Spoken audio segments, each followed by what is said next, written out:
Epstein files दुनिया भर के अमीर और शक्तिशाली लोगों के लिए बड़ी सिरदर्दी बन चुका है। रोज नए खुलासे हो रहे हैं, रोज नए लोगों के नाम बाहर आ रहे हैं, रोज क्लैरिफिकेशन इशू किए जा रहे हैं और रोज ही दुनिया में किसी ना किसी को अपने पद से इस्तीफा देना पड़ रहा है। कम से कम उन देशों में जहां डेमोक्रेसी काम करती है वहां तो ऐसा ही हो रहा है, जहां पब्लिक फिगर स्पेशली सरकार से जुड़े लोग इन फाइल्स में अपना ना कैसे ऑस्ट्रेलिया, यूके, नॉर्वे, स्लोवाकिया जैसे देशों में इन फाइल्स की वजह से इस्तीफों का एक नया दौर शुरू हो चुका है। लेकिन कुछ ऐसे देश भी हैं जो अपने आप को डेमोक्रेसी कहलाती तो है लेकिन बर्ताव राजा रजवाड़ों का, जहां बड़े बड़े नाम एप्स्टीन फाइल में शामिल होने के बाद भी रिजाइन करना तो छोड़ो, लोग रिस्पांसिबिलिटी लेते हुए ठीक से क्लैरिफिकेशन इशू भी नहीं करने को तैयार है, जहां की सरकारें ऐसे लोगों को बचाती हुई भी दिख रही है। अफसोस इन दोनों देशों में सबसे पहले तो दुनिया का सबसे पुराना डेमोक्रेसी शामिल है, यूनाइटेड स्टेट्स ऑफ अमेरिका, और दूसरा है मदर ऑफ डेमोक्रेसी भारत। बस इन्हीं दो देशों में जब एप्स्टीन फाइल से जुड़ा कोई सवाल पूछा जाता है तो नेतागण गुस्सा हो जाते हैं, वो इकोनॉमी, ग्रोथ, स्टॉक मार्केट के बारे में बयान देना शुरू कर देते हैं। गजब की फकीरी चल रही है। Dow is over 50,000 and the Nasdaq smashing records. That's what we should be talking about. The whole world is praising the Prime Minister for his reforming India, for transforming it from a 2 trillion to a 4 trillion. पहले एक छोटा सा recap जरूरी है ये खबर को context में डालने के लिए, और ये खबर क्यों दुनिया भर की सुर्खियों में अभी बना हुआ है।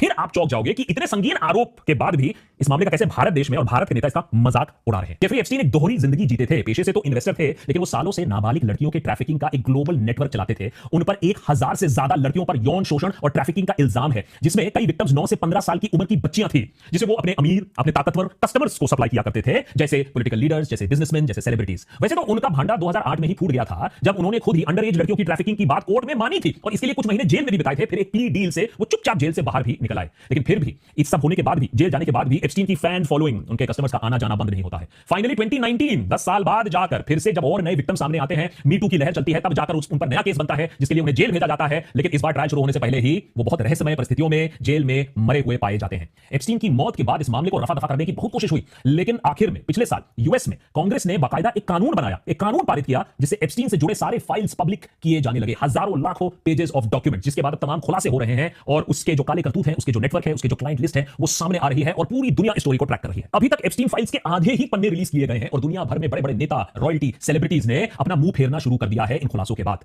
भारत में businessman Anil Ambani, petroleum minister Hardeep Singh Puri, यहां तक प्रधानमंत्री नरेंद्र मोदी का भी नाम कई बार इन फाइल्स में मेंशन पाया गया है, जिससे कई नए सवाल खड़े हो गए हैं। सरकार काफी समय से इस मामले में चुप्पी साधी हुई थी, सोच रही थी कि तूफान चले जाएगा, लेकिन अब संसद में यह मामला उछलने के बाद अब सरकार ने रिएक्ट करना शुरू किया है। नैरेटिव ना कंट्रोल कर पाने पर, इतने सवाल उठने पर finally petroleum minister Hardeep Singh Puri ने कॉन्फ्रेंस करके दो बातें तो कंफर्म कर दी। पॉइंट नंबर 1 कि जो भी ईमेल्स बाहर आई हैं वो ऑथेंटिकेटेड हैं, झूठ नहीं है, सच है, फैब्रिकेटेड नहीं है, ट्रैशी रूमिफिकेशंस नहीं है, जैसा कि भारत सरकार ने पहले कहने की कोशिश की थी। दूसरा पॉइंट, उन्होंने ये भी कंफर्म किया कि हां वो एप्स्टीन से मिले थे, एक बार नहीं एटलीस्ट 3-4 बार मिले थे। याद रखिए, सुब्रमण्यम स्वामी ने हरदीप की मीटिंग एप्स्टीन के साथ उन मुलाकातों की बात 1 महीने पहले ही कर दी थी, जब ये नए डॉक्यूमेंट्स बाहर भी नहीं आए थे। It is as part of a delegation of the IPI or the ICM that I met Mr. Epstein on a few occasions, 3 or maximum 4. अब सवाल ये आता है कि जब आपको पता है कि एप्स्टीन 2008 से ही एक कन्विक्टेड सेक्स ऑफेंडर है, तो आप एक डिग्निफाइड एक्स डिप्लोमेट होने के बावजूद उनसे मिलने क्यों गए? ऐसी क्या जरूरत आन पड़ी आपको उनसे मिलने की? तो मंत्री जी जब ये सवाल पूछा गया तो आग बबूला हो गए। सुनिए क्या कहते हैं। This is minimal interaction.